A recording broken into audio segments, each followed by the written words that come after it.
Assalamualaikum, balik lagi di channel YouTube-nya aku dan aku dia Ibu Empat Anak Krevo.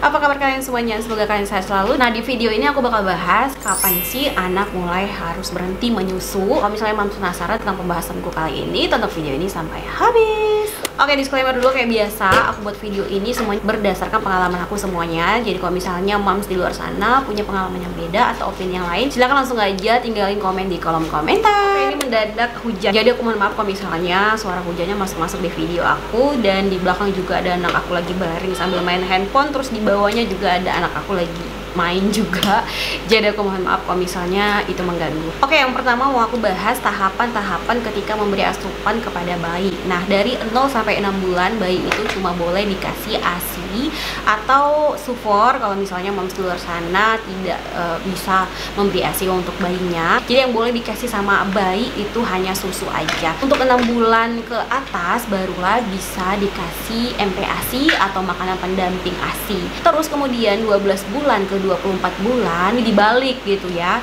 susu jadinya pendamping, sedangkan makanan 4 sehat 5 sempurna itu menjadi makanan pokok. Nah, sekarang langsung aja aku share pengalaman aku selama aku ngatur asupan untuk makanan, gimana caranya aku kasih makanan dan kapan anak aku harus berhenti menyusu dan kapan terakhirnya juga dia harus dikasih dot atau botol dot gitu kalau misalnya anaknya sufor. Kebetulan anak aku yang pertama tuh sufor, anak aku yang nomor 2, 3, dan 4 semuanya alhamdulillah full ASI. Untuk kasih makan aku sesuai dengan yang dianjurkan kalau bayi baru boleh dikasih makan itu di usia 6 bulan ke atas. Tapi ada yang usia 4 bulan udah kasih anaknya makan, mereka konsultasi dulu ke dokternya.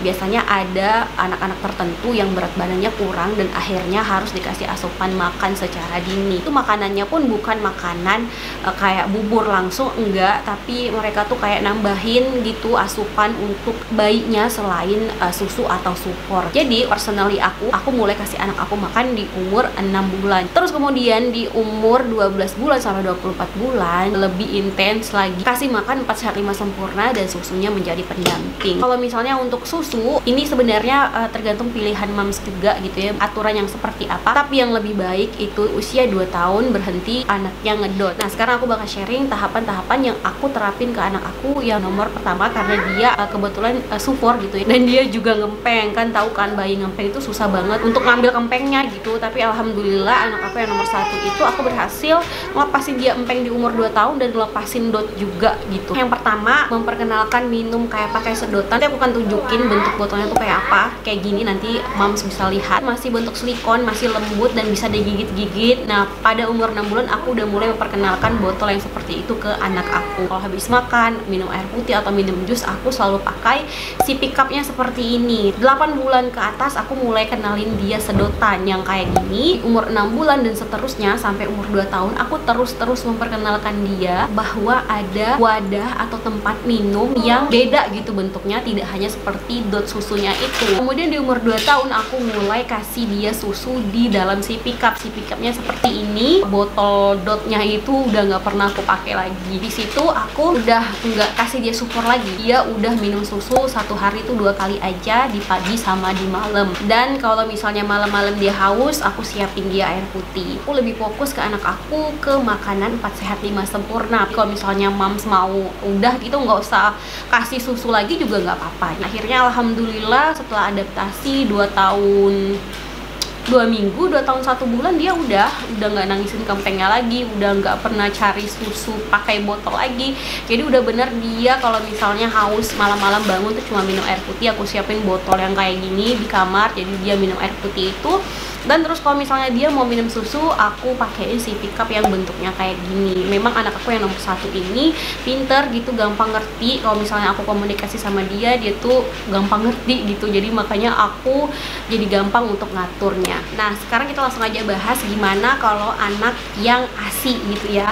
Memang kalau misalnya umur 2 tahun ini untuk kasih ASI ke anak itu susah-susah gampang kayak gitu ya. Sama seperti kita waktu baru pertama kali kasih anaknya ASI ASI karena giginya udah banyak dan kadang dia suka gemes-gemes gitu, suka sambil gigit-gigit kalau misalnya lagi nempel ASI sama kita. Apalagi anak laki-laki kuat banget nyusu kalau misalnya dia enggak dikasih makan yang kenyang kayak gitu ya. Personally untuk anak aku yang sekarang nomor 4, dia belum lepas ASI, jadi dia masih netek sama aku. Sekarang tuh usianya udah 2 tahun 4 bulan gitu, tapi aku sekarang lagi usaha untuk dia lepas gitu sama ASI. Untuk memperkenalkan si pick up dan memperkenalkan botol selain botol dotnya itu boleh banget untuk dimulai dari usia 6 bulan. Jadi itu semuanya butuh proses, mam. Enggak instan, enggak langsung kayak di umur 2 tahun kita langsung ambil tuh botol dotnya ganti gelas, enggak seperti itu. Jadi semuanya itu ada proses dan step by stepnya. Oke, jadi sekian dulu sharing dari aku. Terima kasih buat mams yang udah nonton video ini dari awal sampai akhir. Semoga video ini bisa menjadi informasi untuk mams di luar sana. Sampai jumpa lagi di video aku selanjutnya. Assalamualaikum warahmatullahi wabarakatuh.